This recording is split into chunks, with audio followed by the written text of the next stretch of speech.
Bienvenidos a una nueva edición de Café Financiero con toda la información necesaria para cuidar tu dinero.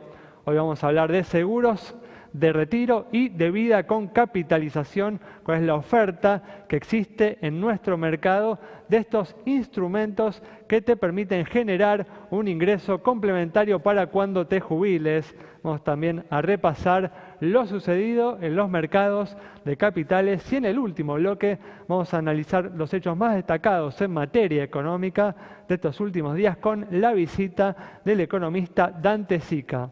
Quédate con nosotros. Tras el siguiente intervalo vamos a regresar con todos estos temas y vamos a responder, como siempre hacemos, a todas tus consultas.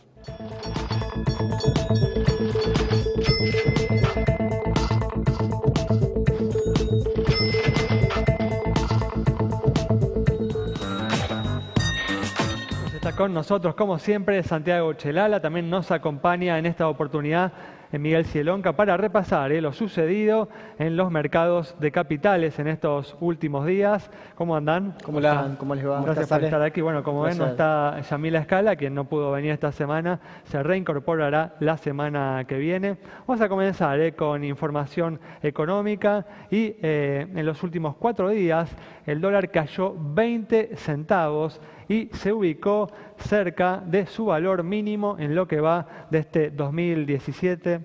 Santi, esto sucede a pesar del anuncio que hizo semanas atrás el Banco Central de que va a acumular reservas, lo que en ese momento provocó un salto en la cotización de la moneda americana.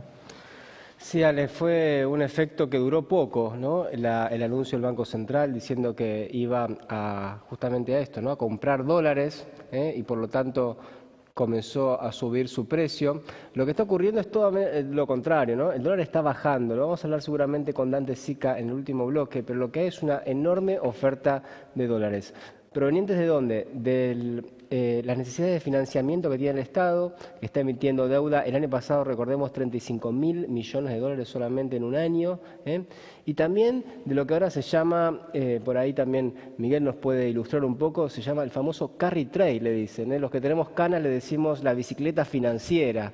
¿Qué es esto? Es simplemente traer dólares del exterior, venderlos con la cuasi seguridad de que el tipo de cambio va a permanecer estable y aprovechar las altas tasas de interés que han subido y bastante en las últimas semanas, cerca de 24%, incluso un poco más en pesos en algunos instrumentos financieros, y con eso hacer una ganancia en dólares que no se consigue en ninguna parte del mundo. Así que todos estos factores están contribuyendo al dólar a la baja. Vamos a ver lo que va a hacer el Banco Central para revertir esta situación. Ya están hablando muchos de que el tipo de cambio está incluso más apreciado de lo que era en alguna época del cepo cambiario. Esto, por supuesto, está afectando a muchas empresas. También es cierto, Ale, lo que algunos economistas mencionan cuando nos visitan, es que el tipo de cambio de equilibrio, lo que se llama el tipo de cambio de equilibrio en la Argentina, ha bajado. ¿Por qué? Porque han bajado algunos costos, sobre todo los impuestos a las retenciones. Esto hace que, los sectores exportadores tengan rentabilidad no solamente por el tipo de cambio, sino por haber visto reducido sus costos a través de la baja de impuestos. Pero hay muchos sectores que no se sienten cómodos con este tipo de cambio, pero aparentemente al menos hasta las elecciones vamos a estar en torno a los 15 y 16 pesos por dólar. Sí, tal cual, es una situación que tiene indudablemente efectos negativos sobre diversos sectores de la economía, pero que es funcional a las necesidades políticas del gobierno. Tengamos en cuenta que un dólar quieto va a permitir que en los próximos meses continúen recuperándose los salarios reales y de este modo vaya mejorando el humor del electorado en relación a esta administración.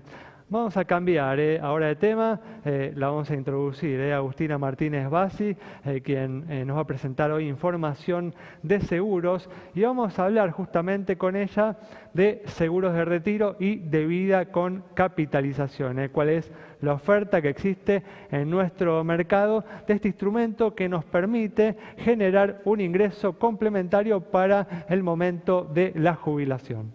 Así es, Ale. ¿Cómo funcionan estos seguros de retiro? Con un aporte periódico que luego de un tiempo determinado se va a traducir, se va a convertir en una renta mensual. Vamos a ver en pantalla entonces cuáles son las compañías del mercado que lo presentan y cuáles son las tasas mínimas que te garantizan estas compañías. Mira. SMG 2%, Credit Corp 1,5%, Orígenes 1%, Binaria 0,5% y MetLife 0,5%. Además, como una garantía a estos seguros de retiro, existen los seguros de vida con capitalización que ofrecen sumas aseguradas acotadas y donde un porcentaje de lo que vos pagás por mes se va a ir al componente de protección. Y tenemos las compañías que ofrecen estos seguros con capitalización, que son CNP con una tasa garantizada de 0,5%, y HSBC con una tasa garantizada de 0,5%. Muy bien, perfecto. Bueno, vamos a comenzar ahora a repasar lo sucedido en los mercados de capitales y hoy tuvimos un nuevo récord del Merval que continúa con el excelente mes que ha sido abril, ¿no, Miguel? Claro, Alejandro, abril fue un mes sensacional. Había empezado muy mal, había habido una escalada de violencia con Corea del Norte por sus test nucleares, después hubo un bombardeo en Afganistán y realmente parecía que la situación geopolítica iba a volver muy pesados los mercados. Sin embargo, hubo primera ronda de elecciones en Francia y el resultado que se dio fue el más favorable para los mercados porque va a haber una segunda ronda donde Macron, que es el candidato más moderado del mercado, va a enfrentar a Marine Le Pen. Y realmente los inversores salieron a festejar. Europa subió casi 4% durante abril y todos los inversores se pusieron en modalidad de tomar riesgo. Eso se nota en las cotizaciones. Por ejemplo, los mercados emergentes subieron 2%, el Merval subió 3,7% en el mes y los bonos en dólares en Argentina subieron 3% en la parte media de la curva y 5% en la parte larga de la curva. Bueno, vamos a seguir hablando de este tema en el próximo bloque. Cerramos. Ahora nos vamos a una pausa. Quédate con nosotros. En instantes estamos nuevamente con vos.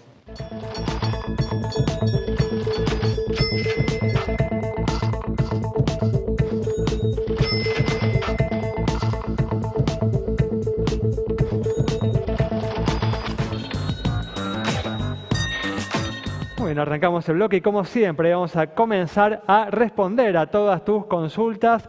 Vamos a comenzar con la situación de las entidades bancarias y te vamos a contar algo importante para todos aquellos que suelen utilizar las transferencias bancarias.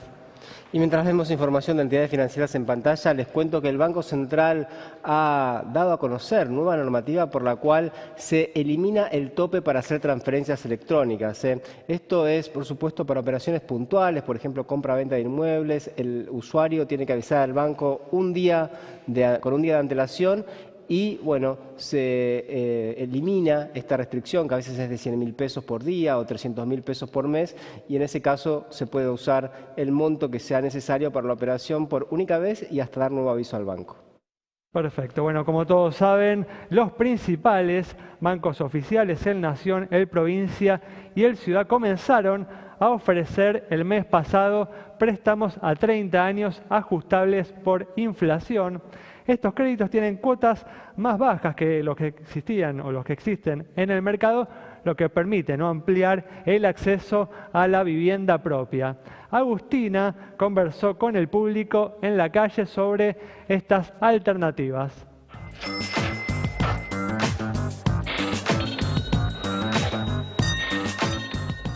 Café Financiero le preguntó al público si está al tanto de los nuevos préstamos y si le parece una buena alternativa para comprarse una casa o un departamento.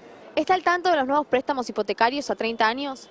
Sí, escuché algo, no me asesoré del todo bien, pero sí. Hoy en día un poquito arriesgado, pero si hay una base sólida, capaz que se puede lograr. Sí, es más, acabo de pedir uno en el Banco Nación.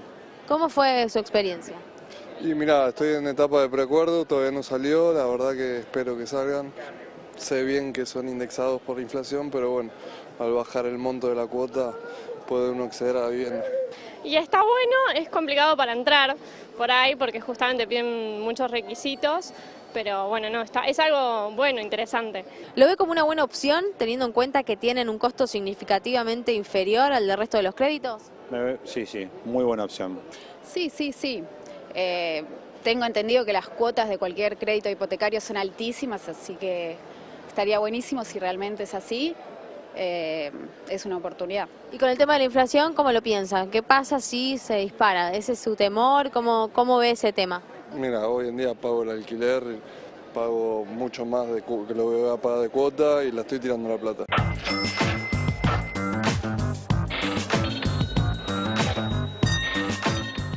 Una alternativa para tener en cuenta. No se puede asegurar que estos préstamos son más convenientes que un préstamo a tasa fija. Eso va a depender de lo que suceda, ¿no?, en los próximos años con la inflación. Pero para la mayoría de las personas definitivamente es la única manera hoy de acceder a la vivienda propia. Y lo estamos viendo, Ale, no solamente con el número de escrituras que se están firmando, que han crecido exponencialmente este último mes, sino también con el precio de las viviendas, que también han comenzado a subir, porque claro, hay más gente que puede acceder a las viviendas, a los inmuebles, a través de estos créditos.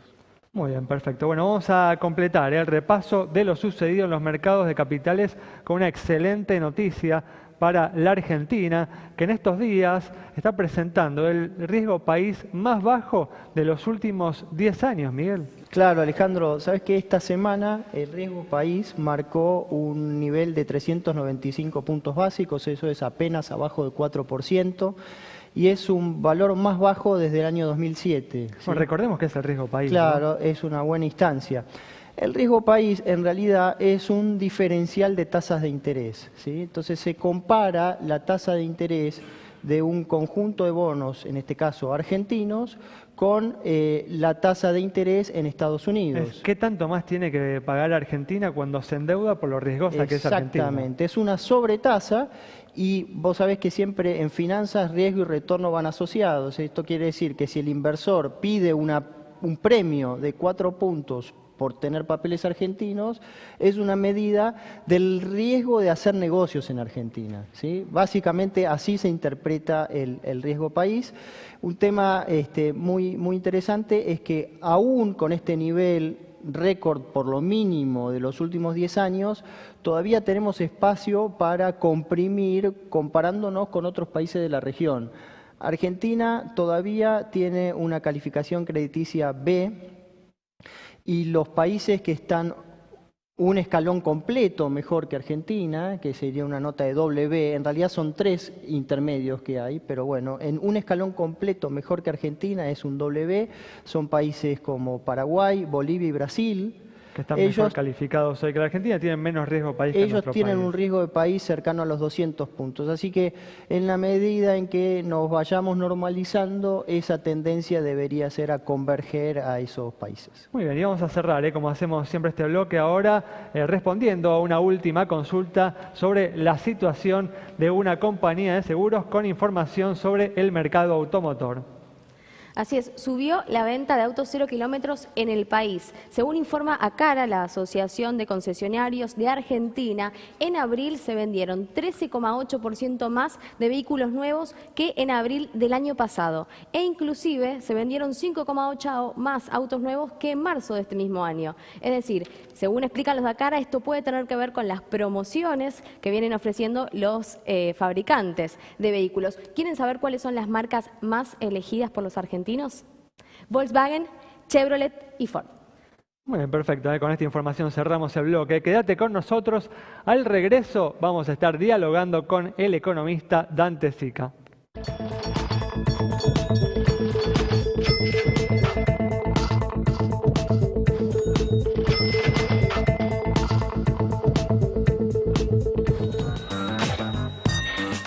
Ya estamos aquí con la presencia del economista Dante Sica para analizar los hechos más destacados en materia económica de estos últimos días. ¿Qué tal, Dante? ¿Cómo andás? ¿Qué tal? ¿Cómo están? ¿Bien? Gracias por venir. No, al contrario, gracias por la invitación. Bueno, el dólar cayó de 20 centavos, como decíamos en el primer bloque, en los últimos 4 días y se ubicó cerca de su valor mínimo del año, a pesar de que semanas atrás el Banco Central había anunciado que iba a acumular reservas, provocando un salto en la cotización de la moneda.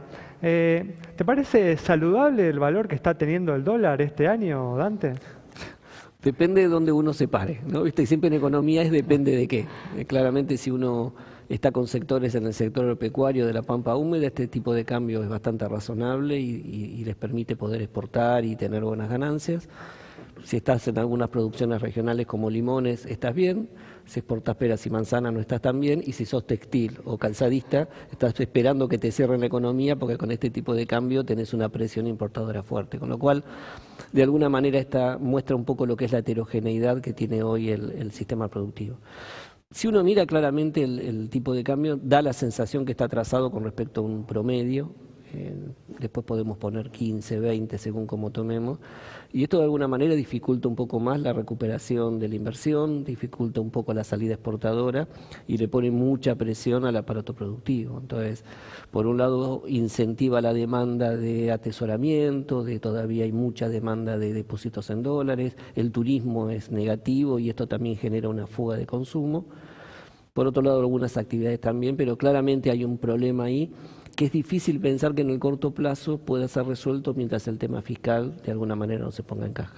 Claro, coincidís, ¿no?, con una opinión bastante generalizada de que esto no es responsabilidad del Banco Central, sino es producto del alto déficit fiscal que se está financiando con deuda. Claro, hay un tema importante, es en esta configuración de política económica, con un tipo de cambio totalmente flexible que ha adoptado el gobierno, piensen que a diferencia de los últimos 30 años, es la primera vez que tenemos un tipo de cambio muy flexible, donde la oferta y la demanda de alguna manera determinan el valor. Mientras que tengamos estas necesidades de financiamiento del sector público, con un mercado de capitales tan chico, porque no solo hay mucha necesidad, son 9 puntos del PBI, con un mercado de capitales muy chico, más el ingreso de dólares por sector externo, más el ingreso de dólares por cuestiones de financiamiento, más lo que está entrando por inversiones. Claramente hay una oferta muy fuerte con una demanda que todavía no se recupera. Entonces, mientras el sector público siga siendo tan demandante de financiamiento y de financiamiento externo, es muy difícil pensar que en los próximos 2 años pueda haber una mejora fuerte en el valor del tipo de cambio real. Al mismo déficit del Estado Nacional le atribuís que el Banco Central no logre finalmente bajar la inflación, una inflación de abril que se espera en torno al 2%, ¿no? Supuestamente se cambió el modelo y una de las prioridades y objetivos iba a ser reducir los índices de inflación y parece que están dando resultados peor de lo esperado. Sí, te diría que en parte lo que nosotros en economía decimos dominancia fiscal, digo, esta necesidad es no solo de tener que financiar el déficit fiscal, porque todavía hay cierta emisión controlada para el déficit fiscal, pero el hecho de tener que monetizar, comprar los dólares que el Estado está tomando en el exterior para financiarse, le pone una presión al programa monetario, y si uno mira el crecimiento de la base monetaria de los últimos meses, está por encima de la pauta, o no es compatible con una pauta de inflación del 17%. Por eso creo que hay un núcleo duro y que también eso genera que la expectativa de muchos sectores es que la inflación, al no ser 17, esté más cerca de 23, 24, y te pone ese piso todavía resistente para quebrar de una inflación del 2% mensual, por lo menos en estos meses, ¿no?, que estamos viendo. Hugo, Dante, igual me parece buenas noticias desde el punto de vista de las perspectivas de la inflación con las negociaciones, ¿no? Algunas negociaciones paritarias que se vienen cerrando más cerca del 20 que del 25%, como se temía inicialmente. Bueno, ¿no? ese es un dato interesante. ¿Por qué? Porque claramente la expectativa inflacionaria es a la baja y nadie espera sorpresa, ni siquiera los sindicalistas. ¿Qué te quiero decir sorpresa? Que el programa monetario se rompa y que tengamos un salto inflacionario a mitad de año. Todos, te diría, analistas, actores económicos, el sector sindical espera una inflación en baja. Ahora, claramente, quizás todavía por encima de la meta que el gobierno se puso. Y acá hay un dato interesante. Primero, hay que acordarse que esta meta de inflación no la puso el Banco Central, la puso Prat Gay, el ministro de Economía, en enero del 2016, cuando anunció el programa económico. Y una cosa era una meta del 17, cuando vos venías de una inflación de 25, con una inflación que después terminó siendo 40. Entonces, claramente hay una inflación a la baja, seguramente va a estar por encima, y es fuerte la caída de la inflación, pero corrobora un poco lo de la negociación salarial. Todos de alguna manera están viendo una inflación punta a punta de 20 y por eso las negociaciones salariales se están cerrando mucho más cerca de ese número. Eso en relación al área monetaria, si querés, tipo de cambio de déficit. ¿Y qué pasa con la economía real, que tampoco parece estar repuntando al ritmo de lo esperado? Sí, es cierto. Si uno mira el nivel de actividad, uno podría decir que la economía argentina salió de la recesión, ¿no? Digo, ya van 2 trimestres en los cuales va a ser una recuperación. Ahora, ¿cuáles son los problemas que tiene? Primero, la velocidad. Es una salida muy lenta. El cuarto trimestre del año pasado crecimos menos de 0,5, este trimestre vamos a crecer 0,5. Parte de esa recuperación lenta de la actividad se debe a la segunda cuestión, es que esa mejora de la actividad está concentrada en muy pocos sectores. El agro es el que traccionó el año pasado, reaccionó muy rápidamente y este año. Está creciendo en la construcción y todas las actividades relacionadas a la construcción. Un fuerte crecimiento de la construcción en marzo, ¿no? Totalmente, En torno al interanualmente, 10%, ¿no? El primer dato interanual de fuerte crecimiento, tanto construcción pública y privada, la grande, la privada, no la chica, y se está moviendo el sector energético, inversiones en energía renovable, en gas.